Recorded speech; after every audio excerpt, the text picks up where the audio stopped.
ang internet ay bahagi na ng ating pang-araw-araw na pamumuhay.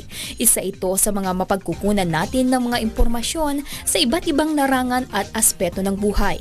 Nakakatulong ito sa ating social life upang maging informed tayo sa mga latest news and trends. Pero sa atin itong mga kaalaman at impormasyon, may daladala rin itong panganib dahil sa maling paggamit. Ano-ano ito at paano natin ito maiiwasan? Ngayong umaga, makakasama natin si Mr. Dennis Paul Nino Santiez, CIO ng Global Knowledge, upang bigyan tayo ng mga tips kung paano tayo magiging ligtas sa paggamit ng internet. Dito sa Good Morning Kuya. Okay, once again, welcome natin si Dennis Sanchez. Siya ang CIO ng Global Knowledge PH or Chief Information Officer. So tulad ng sinabi doon sa VTR natin kanina, pag-uusapan natin kung paano ba tayo magiging safe ngayon sa internet. Dahil we all know, di ba, ang dami naman talagang threats. While ang dami ring advantages, ang dami rin disadvantages. So, Dennis, sa ngayon ba, ano yung mga latest threats, security threats sa internet? So far, ganun pa rin naman. Merong mga threats na na-hack yung mga bank accounts ng mga tao and yung mga social networking sites gaya ng Facebook, Twitter. So meron tayong mga tao na tinatawag na mga posers. They pretend to be the person or somebody else by stealing their accounts or identity. Okay. So how true yung sinasabi nila na every month, I think, you should change your password to avoid hackers? So, oo, totoo yun na you can change. Actually, hindi lang dependent sa time eh. It's dependent on gaano Every ba... now and then. Gaano ka ka-active gumamit doon? Oo, tsaka kung gaano ba ka-critical yung information na tinatago mo. Kung banking account yan, mga 30 days siguro magpalit ka. Every 1 month. 30 days. Pagka mga social networking account, at least mga 90 days. Pero there's also a way naman para hindi mo na kailangan palitan as often, which is habaan mo yung password mo and make it very complex. Oo. The reason kung bakit may number of days, kung bakit kina-crack na kailangan palitan is yung tinatawag nating brute force attempt na ginagawa ng mga hackers. Will they try every possible combination hanggang sa makakita nila yung password mo. Pero kung you change it naman as often as you can, by the time na na-try na nila lahat ng possible attempts, napalitan mo na. That's why, di ba, Password they mo. encourage you to, yung password mo, yung gagawin mong password, halo-halo. May number, may letters, may small caps, may big caps. Para At saka- hindi daw masubukan ma-hack. Tsaka kapag gumawa ng password, may nabasa ako before, never include na yung mga personal information like your birthdays, your kung sino yung crush mo, mga ganyan. Kasi madaling hulaan yun sa'yo. Dapat yun talagang out of your personality para hindi nila makuha. So, yeah, hackers have this, what we call a dictionary attack, na we have a list of all or most common passwords. So, usually mga names ng tao, mga years. And then they will also do some investigation or parang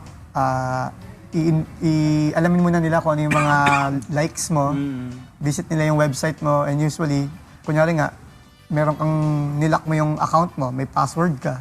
Tapos hindi nila mag-guess yung password mo, pero meron namang retrieve my password using my secret question.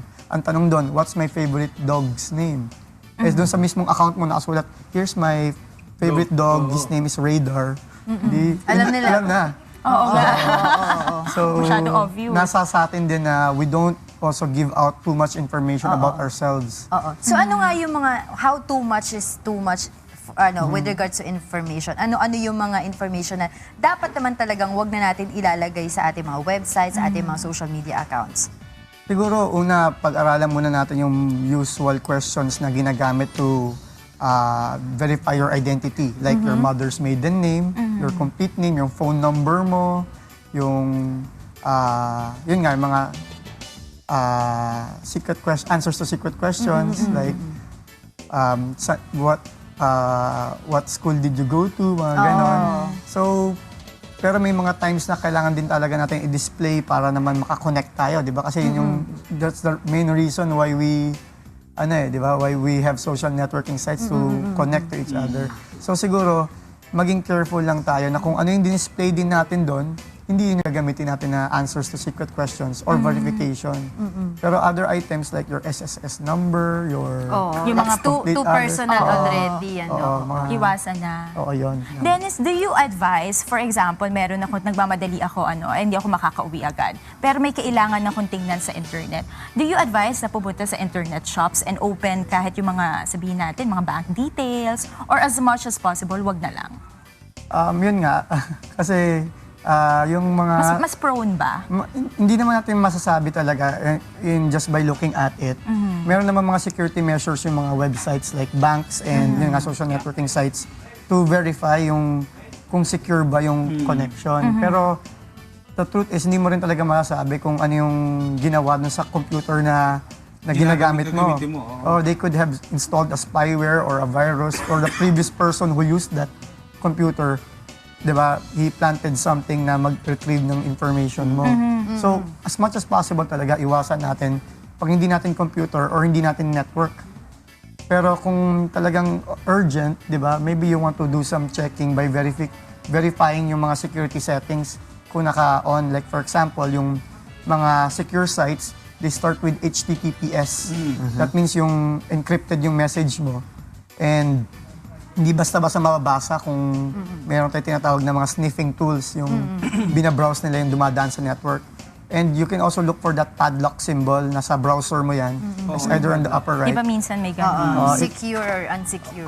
Actually, titingnan mo yon, telling us, or pwede mo i-click yon to verify kung secure nga yung connection mo.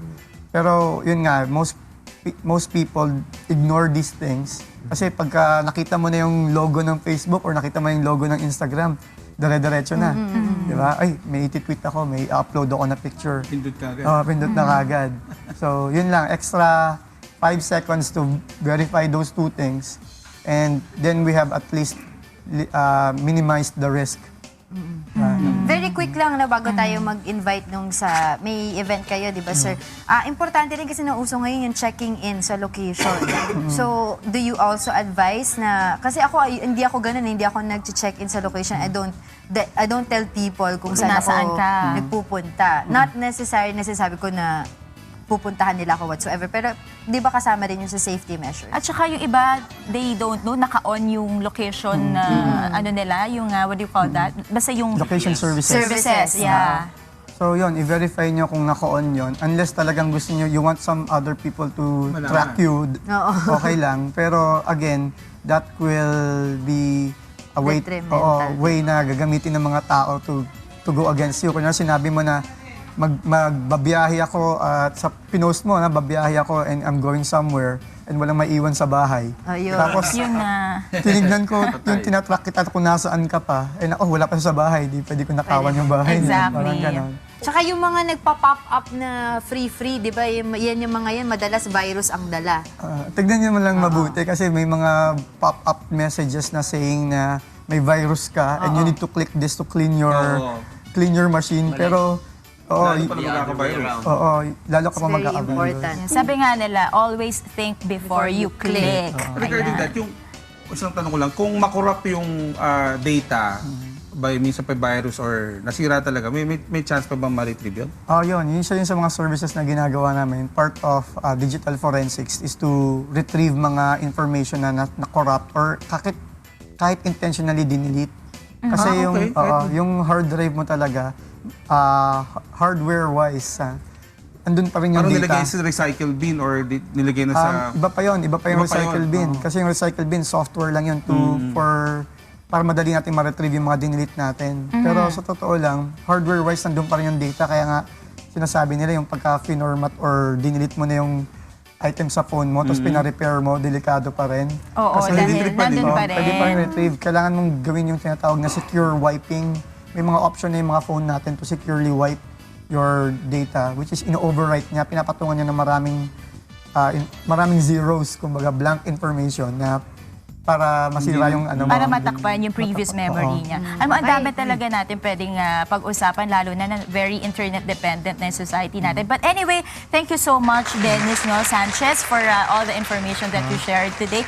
If you wanna, I think meron silang program o meron silang event coming up this July. So please, Invite Yes, everyone. I would like to invite everyone to come to our event, What the Hack. So we actually have What this. the heck? We Ganda, actually, ah. so, we actually have this every year, and last year we have about total na nag-attendees na mga 900 for the 2 days. And we're gonna have this on July 2 and 3 sa Armed Forces of the Philippines sa Camp Aguinaldo, and this is in Quezon City. And ang topics na dinidiscuss doon, kasi we have seminars that we discuss how to teach people about securing their networks. But hindi lang para sa mga normal users or common users. This also, we have programs for the programmers, mga developers, how to create secure websites. And sa mga companies, how they can have a strategy to secure their business. And then most of our attendees, ang mga military personnel, because of what's happening when we call cyber warfare, di ba, yung labanan ngayon is through viruses and corporate espionage, yung mga attacks using or stealing information from mga governments. So we encourage them to come. We have the National Police and the Philippine Army and Philippine Department of National Defense joining us simula noon pa. Okay. Ayan, sige, magkita-kita tayo dyan sa What the Hack. Maraming salamat again, Dennis Sanchez, ang ating CIO from Global Knowledge PH. Thank you so Thank you. much. Thank you.